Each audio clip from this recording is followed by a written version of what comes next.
Hi friends, అందరిలో ఉన్నారు. నేనైతే చాలా చాలా బాగున్నాను. ఒక చిన్న మాట, అంతా అయిపోయిందేమో అని అనిపిస్తుంది. ఎందుకంటే లైఫ్లో అన్నీ కోల్పోయిన తర్వాత, అన్నీ బాధలు పడిన తర్వాత ఇప్పుడు అనిపిస్తుంది అంతా అయిపోయిందేమో అనేసి. కానీ ఇప్పుడే మొదలయ్యిందన్న సంగతి ఇప్పుడిప్పుడే అర్థమవుతుంది. అందుకని మన కోసం ఆలోచించని వాళ్ళ కోసం మనం ఆలోచించి మన టైంని, మన లైఫ్ని పాడు చేసుకోకుండా మన కోసం ఆలోచిద్దాం. ఎదుటి వాళ్ళు ఈ రోజులల్లా ఎవరి స్వార్థం వారికి. నేను బాగుంటే చాలు, ఎదుటి వాళ్ళు ఏమైనా అయిపోని అన్న ఆలోచనలో ఉన్నారు జనమంది. కానీ నా సిద్ధాంతం అది కాదండి. నేను బాగుండాలి, నాతో పాటు అందరూ బాగుండాలని కోరుకునే సిద్ధాంతం నాది. కానీ ఇది కరెక్ట్ కాదని చాలా కోల్పోయిన తర్వాత అర్థమైంది నాకు. ఏది ఏమైనా సంతోషమే.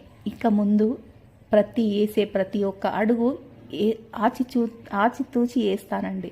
ఎందుకంటే నేను ఇంతకు ముందు కూడా అదే చేశాను. కానీ ఈ మధ్యకాలంలో ఎందుకో చాలా డిస్టర్బ్ అయింది నా లైఫ్ మొత్తం. ఇప్పుడు ఇంకా ముందు జరగబోయేది అలా జరగడానికి వీలేదనేసి ఆలోచించి, లైఫ్ అన్నప్పుడు ఎన్నో వస్తూ ఉంటాయి, పోతూ ఉంటాయి. అది ఇప్పుడు ఇలా జరిగింది, దానికోసం ఆలోచిస్తే ఎలా? అందుకని ఇంకా